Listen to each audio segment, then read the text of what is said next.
ঈদুল আজহাকে সামনে রেখে চড়া পোলাও চালের দাম, তবে খানিকটা স্বস্তি মিলছে মশলার বাজারে। চড়া দাম কমতে শুরু করেছে মশলার বাজারে। সালাদের অনুষঙ্গ শসা গাজরের দামও স্থিতিশীল। কার কাছে শিখলাম? এই যে রাঁধুনি রেডিমিক্স গরুর মাংসের মশলা। গরু রান্নায় গুরু হওয়া কোনো ব্যাপারই না। দুয়ারে কড়া নাড়ছে ঈদুল আজহা। এই উৎসবের একটি অংশ যদি হয় কোরবানি, তাহলে আরেকটি আকর্ষণ কিন্তু বাঙালির রসনা বিলাসও, মাংস আর পোলাও। তবে সীমিত আকারে মানুষের সেই আনন্দে কিছুটা ভাটা পড়ার শঙ্কা রয়েছে, কেননা ঈদের আগেই বাজারে সুগন্ধি চালের দাম কিছুটা বাড়তি।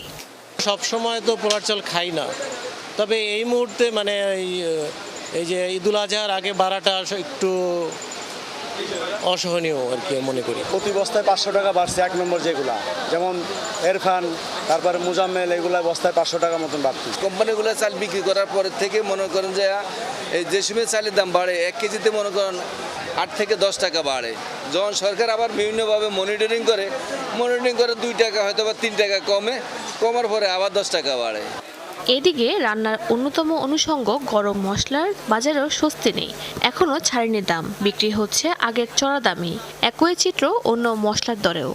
মশলার দামটা হয়তো একটু কমেছে, কিন্তু আসলে এটা আমাদের জন্য কমে না, কারণ আমাদের তো আয় বাড়েনি। আমরা কিন্তু এখনো ওই জায়গাটায় আছি, কিন্তু এটা আমাদের জন্য কোনো লাভবান হচ্ছে আমরা তা কিন্তু না। যেগুলো ইম্পোর্টার আইটেম ডলারের সাথে ডলার দাম বাড়লে এগুলোর দাম অটোমেটিকলি বেড়ে যায়। কাস্টমারটা একটু কম, অন্যান্য বছরের তুলনায় এবার খুবই কম কাস্টমার। নতুন করে কোনো জিনিসের দাম ঈদুল বাড়ে নাই, মোটামুটি আগের দামই আছে, যা বাড়ার আগেই বাড়ছে।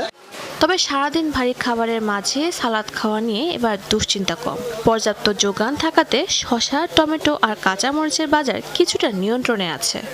পেঁয়াজ বাড়ে নাই, আলু বাড়ে নাই, টমেটো বাড়ে নাই, গাজর বাড়ে নাই, কাঁচামরিচ, ধনিয়া পাতা 160 টাকা। বাড়তি দামে সব কিছু কিনতে হয়, আমাদের টাকা অনেক বেশি যাইতেছে, মানে টাকা কিন্তু আমাদের স্যালারি নেই।